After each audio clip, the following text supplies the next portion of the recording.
Hi friends, welcome back to my channel. It's Michelle here from happyhealthyher.com.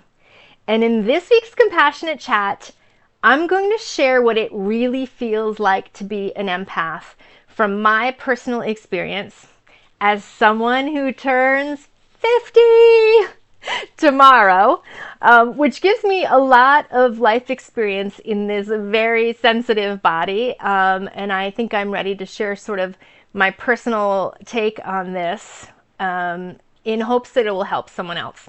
So this talk is for my fellow empaths and really for anyone who has an empath in their lives, which, by the way, is likely everyone, because even though empaths tend to be rare, they are out there, and they tend to be people who are supportive and compassionate and deeply sensitive. So it's helpful, I think, for everyone to be aware of them and sort of how they are fine-tuned.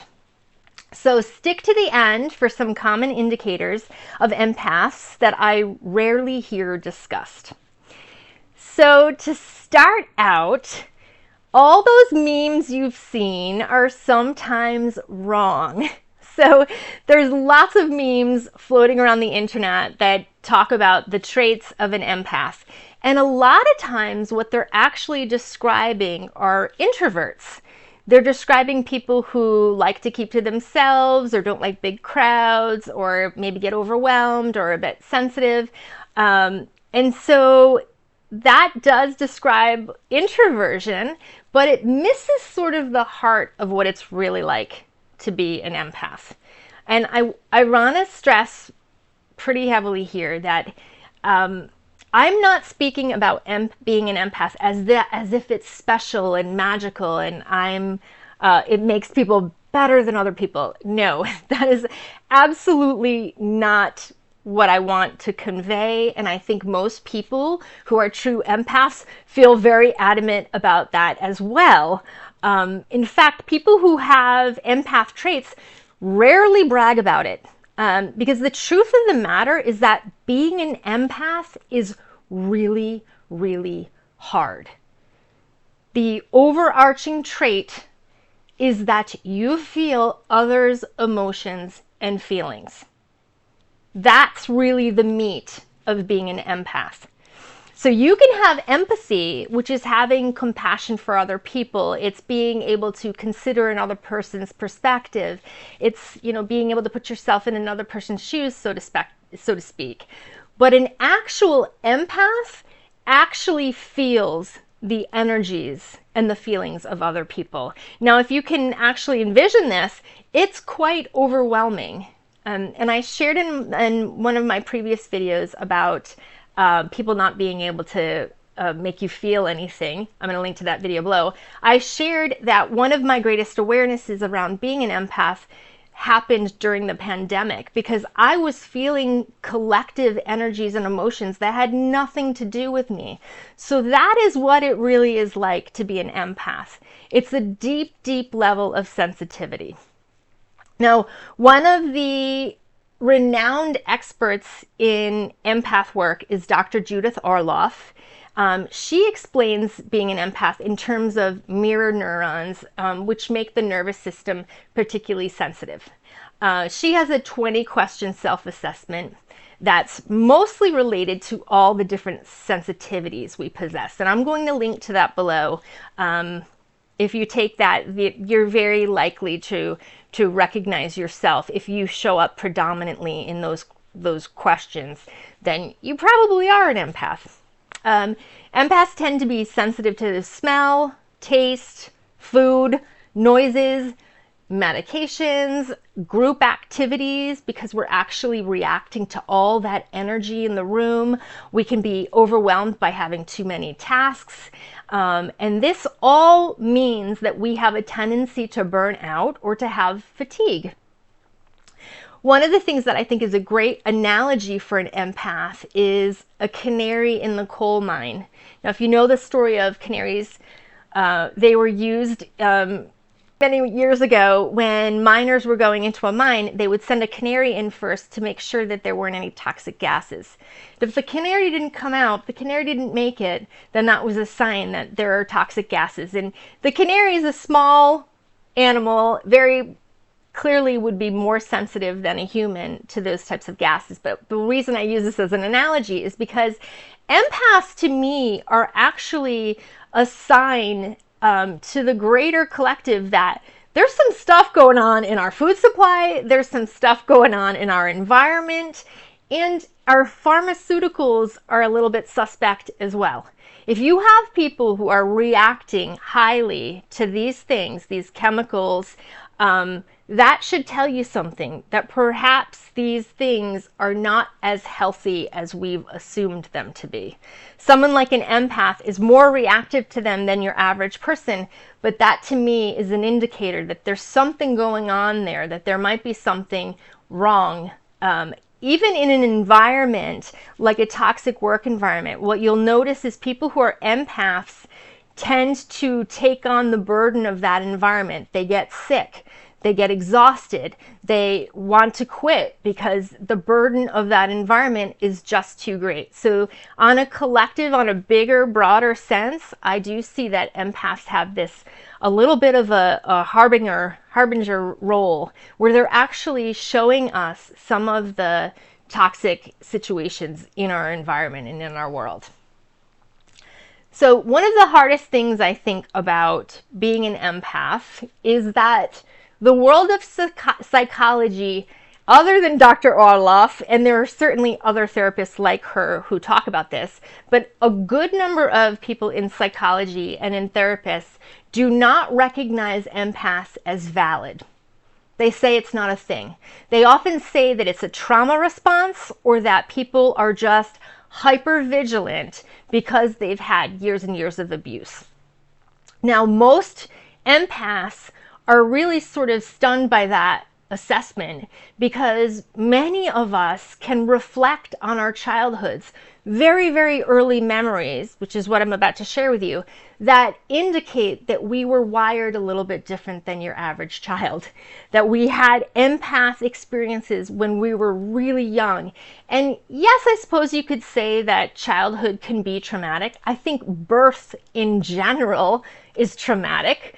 I actually happened to come a month early. I was premature. I was put in an incubator. My mom was rushed to emergency surgery. So I did have a traumatic birth. And so did that cause my sensitivities and my hypervigilance? Perhaps, but I feel like it's potentially even more hardwired than that. And when I get into some of the other traits, I can sort of reflect on the fact that I do think that part of my mission on this planet, part of who I was from day one, was empathetic and sensitive. And that is that was just part of my path, and even maybe what you might call your life purpose. But the challenge of the fact that psychology does not recognize us is that we often feel a lot of shame and self-doubt. I've been in therapy 3 different times and had 3 very different experiences with therapists. And the last experience was with a young therapist who was actually trying to diagnose me with a disorder because she could not understand why I was grieving for a past person that I had dated. I was grieving because I knew that when we broke up, he was very dejected and he was very sad. But he didn't give me the opportunity for any closure because, like many people in online dating, he had ghosted me. He had blocked me. He did not want to talk to me. So I struggled with this lack of closure, knowing that our breakup had caused him pain. I knew it. I felt it. I saw it the day we broke up and he left my house. It was almost like his energy dropped out of his body. And as someone who's super sensitive, I felt it and it put me into a great depression. So I went to therapy to work through that. And she kept saying, "You don't know how he feels. You don't know how he feels. You're making this up." Well, I ended up leaving therapy after probably about 6 sessions of feeling terrible with this person shaming and judging me. And the man did eventually come back into my life. And lo and behold, he actually validated everything I was feeling. To a T. He shared with me that, yes, he felt terrible. Yes, he didn't want to talk about it. Yes, he kind of had to close it off. And there was this sort of energetic break. And yes, he was depressed. And so when we reconnected, it was like both of us had the chance to sort of heal that broken energy and sort of move on in a healthier way. But there was no question that I could feel him. And being around a therapist who was judging me and telling me there was no way I could was really brutal, and it actually hurt me more than it helped me. So I do caution people who are empaths around the psychology experience. It can be very difficult because, again, psychology often does not believe that we exist, and so we get shamed through that. I'll also say, as an interesting side note to all of this, is there are a number of covert narcissists, which, as I've explained before, covert narcissists are like the nice narcissist. They are very manipulative. They portray themselves as being really kind, loving, compassionate people, when in reality they're very manipulative, and even more so than even some of the more overt narcissists. Their ultimate goal is to get attention and supply and love and support, and they do it by being quite seeming compassionate. And many covert narcissists love to call themselves empaths. And because of that, I think that the term has gotten very blurred and very muddied, because you have all these people who are saying they're empaths when in fact they're terribly manipulative and cruel. And so it makes people think, well, what exactly is an empath? And of course, it sort of deters that meaning. So again, another whole subculture of why this term gets so hijacked and why people struggle when they are true empaths. So I just want to share my personal experience around realizing I was an empath from a very early age. And this goes back all the way to when I was 4 years old.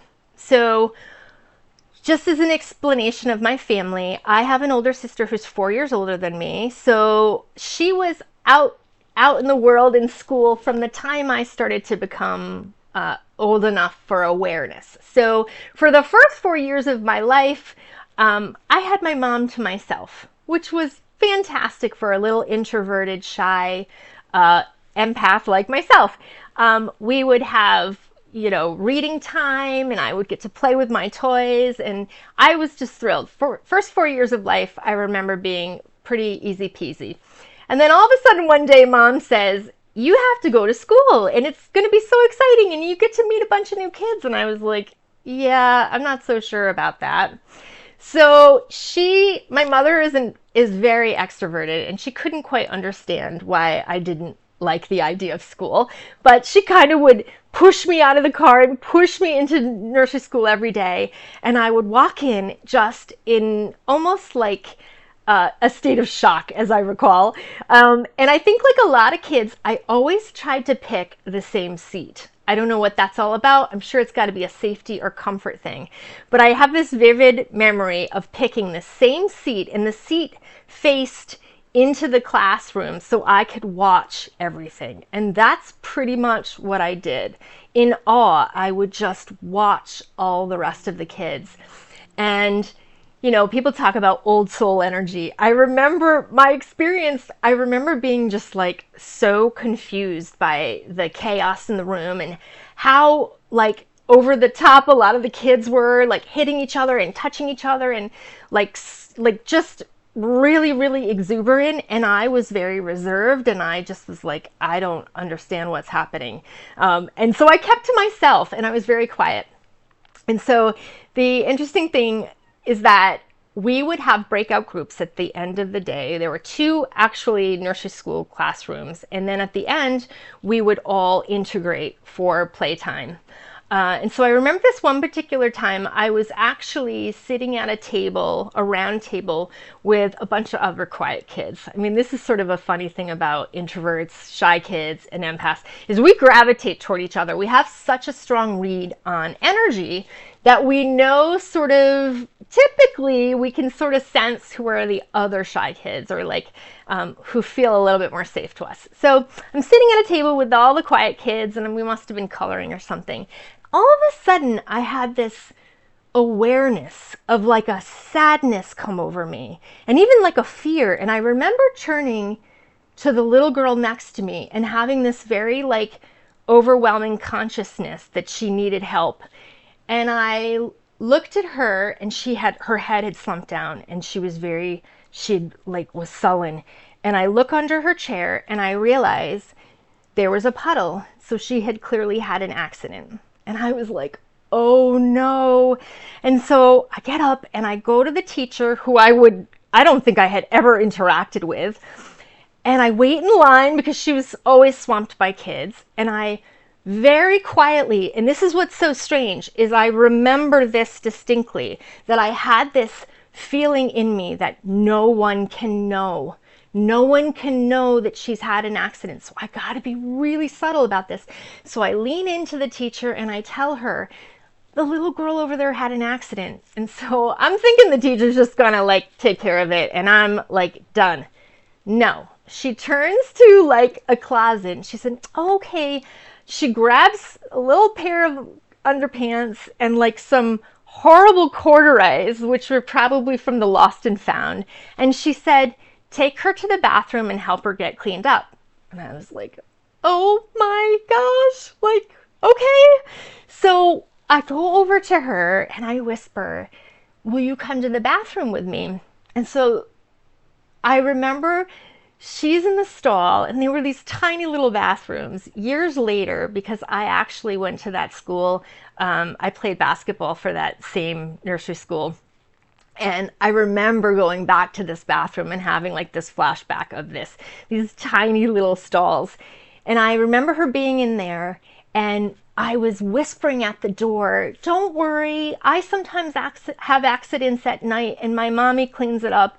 It's going to be okay. You're going to be fine. And I just remember doing this whole like self-deprecating thing of me telling my vulnerabilities, which, how would I know to do that? I mean, it was 4 years old. How would I know to do that to create a sense of safety with another person? I don't feel like I could have been taught that at that age, especially given that I know that empathy wasn't something that was really taught in my household per se.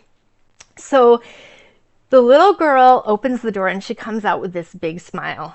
And I just remember that being like, oh my gosh, that felt so good. And I realized sort of the power of empathy, and that when you show up for another person and you support them in that way, that can be such a great gift. Again, though, 4 years old, I don't know how I could have known all of that. So, and I don't think I ever told this to my family, by the way. I don't think anyone has ever heard this story other than me telling it now to the internet. So the following year, 5 years old, my mom takes me to my first movie, which was Bambi.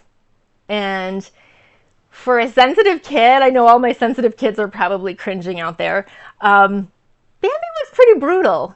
I mean, within the first half of the movie, Bambi loses his mommy.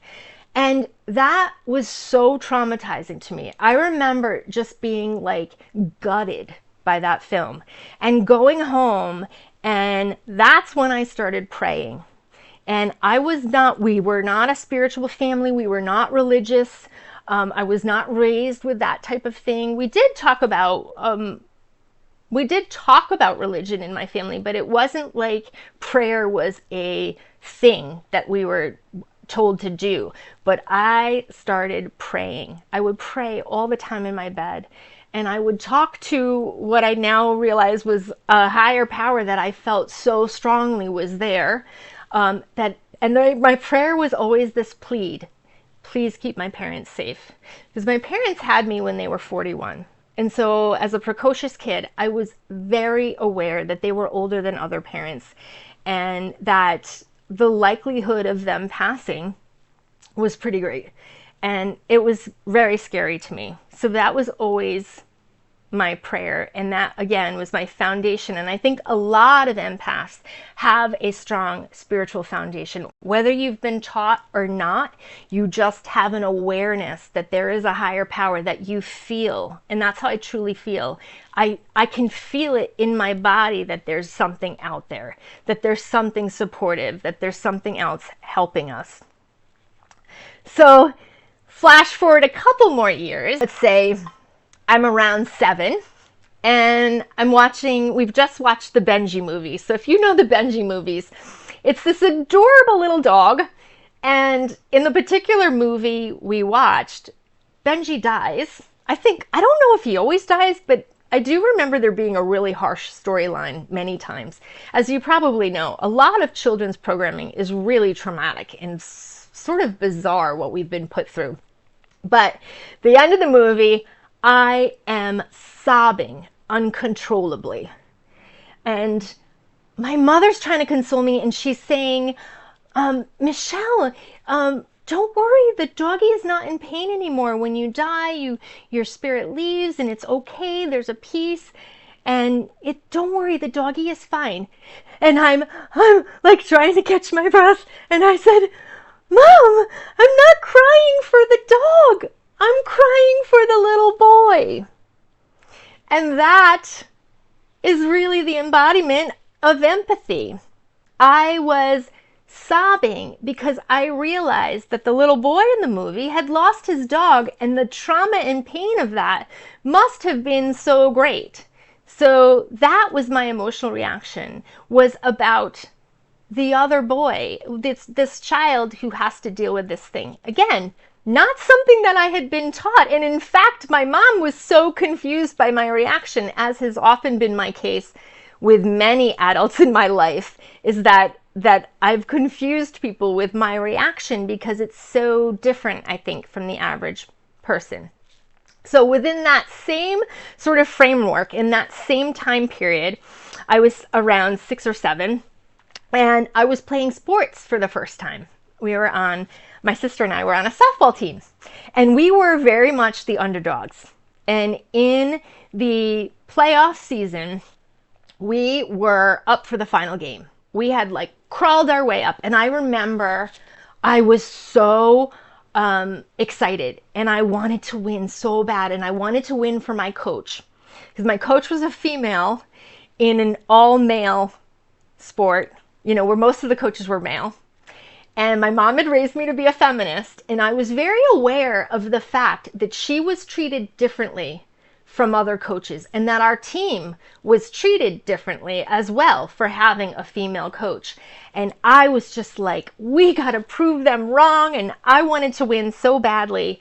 And I remember at the very end, that final game, it was just like the most amazing synchronicities. And I was out in right field, where they put the kids that they think can't do anything. But a pop fly comes, and I'm running all over, and I catch it. And I remember people were going nuts because, 7, you're pretty small, and nobody expects you to catch anything or do anything. And my dad had practiced with us a lot, and so did my mom. So my sister and I were pretty good. And I remember thinking, what is the big deal? I caught the ball. That's what I'm supposed to do. But I realize now it was because I was just so tiny and nobody expected it. So, and it had been such a rare occasion. I don't think I had ever been hit the ball before. I didn't know what to do with it. So I just stood there for a while, and they were yelling, throw it in. So I throw it in, and it was like my big moment of fame. But also in the same game, we were tied, and it was probably like the 9th inning. We had been going and tied neck and neck. And there was another really sensitive girl on the team, and she gets up to bat, and it was another situation where it was like, oh, she's, kind of the underdog, not necessarily the best player, but she was a really sweet person. And this is why I was so happy for her. So she hits a line drive and brings a run in, and we win. And I was hysterically crying. In the dugout, I was like I couldn't catch my breath because I was so overwhelmed. And the team mom comes over and she's like, "Honey, did you get hurt? Did you get hit by the ball? What's the matter?" And I say to her, "I'm so happy." And she's just like, "What?" And I remember thinking at the time, why isn't everybody else crying? Because this is the thing too about being an empath, is your experience is not unique. It's not weird. It's your experience. It's how you're programmed. Your sensitivity is so inherent to who you are. You're not trying. It just comes out of you. So that has always been my experience, by the way, is that I'm a crier. I'm an emoter. And most of the time, I very rarely cry for myself. I very rarely cry if something's upsetting for me. I cry for other people. I'm moved by other people. And a lot of times the tears I will share are frequently, I'm just so overwhelmed by the beauty of life and of humans and of the interconnections we all have. And that, I think, is one of the big gifts of empaths, is that we emote so freely that it gives other people the freedom to also tap into their emotions and to recognize beauty around us and feel it more deeply. Because I think, again, empaths are like feeling this stuff so deeply. We feel joy intensely and we feel sorrow intensely. It's like there's not really, we're not just feeling one or the other. It's all of the emotions are sort of ramped up. So the cool thing for me is finally in my 30s, after years of just thinking I have this sort of unique way of expressing my emotions, I discovered Dr. Judith Orloff and her books. And I also had different healers and energy workers who would affirm to me that they could feel in my energy field that I was an empath, that I was especially sensitive. And so that awareness was literally life-changing. And I'm in groups with other empaths, and it's very common for a new empath who just figured themselves out to show up in the group and be like, oh my gosh, it's like everything suddenly makes sense. It's like a light bulb moment where you suddenly feel okay. You feel safe in your own skin because you're like, this is what has been happening all along. And that is why I feel like I wanted to share this. And that is why a lot of these compassionate chats, I put my emotional energy out into the world, because I feel like this is part of my life purpose. And this is part of the gift I have to share with others. And I do want to put it out there in support and help of others. So I really do hope that this information has helped someone to either see their own self in some of what I'm sharing, or to recognize their children or other sensitive souls that they've encountered so that they can be of support to them. So I want to go over some other things that tend to be indicators of empaths that are rarely discussed. And these are all things that are sort of hardwired into a person that ultimately makes them more inclined to be an empath. The first is, and I know if you've been following my videos, you know I'm a huge fan of astrology. And so that is the first indication, is if you are a water sign in astrology. And what I mean by that is, if you have one of your placements, your sun, moon, or your rising in a water sign, or if you have an overarching energy in one of the water signs. So the water signs are Cancer, Scorpio, and Pisces. As I've shared before, I have an overwhelming amount of energy in Cancer, and it's my rising sign, and I have 3 other planets in that very sensitive sign. The planet, the sign of Cancer is the universal mother. It's the nurturer. It shouldn't be too much of a surprise that someone who is a Cancer energy is going to want to come onto the internet and do compassionate chats. That's sort of like my wiring. But the other water signs also have this innate sensitivity that actually sort of puts them more inclined to be an empath.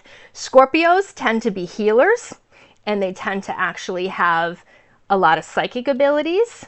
They have a lot of depth, and they can read energy very intensely. So Scorpio, another water sign, and then finally Pisces, who is the mystic of the zodiac. And Pisces also tend to be healers. They tend to be naturally spiritual. They're very attuned to energy and sort of the other world, meaning like spirituality. So all three of those signs, if you have primary placements in that, you're very likely to have empathic traits. If you are a healer or you have psychic abilities, that naturally sort of inclines you toward being an empath. And by the way, none of this is exclusive. You would have to know based on your own unique experiences if this fits for you. There isn't just one box or one way to kind of figure this out. This is really something that is uniquely going to be affected by how you show up in the world. The other thing is personality traits, which I've also talked about before, but INFJ and INFP personality types tend to be naturally empathic, just by the way we're wired to sort of support other people and give to other people. We have this intuitive sense, and that is very strong, and that is often present with someone who has empathic traits.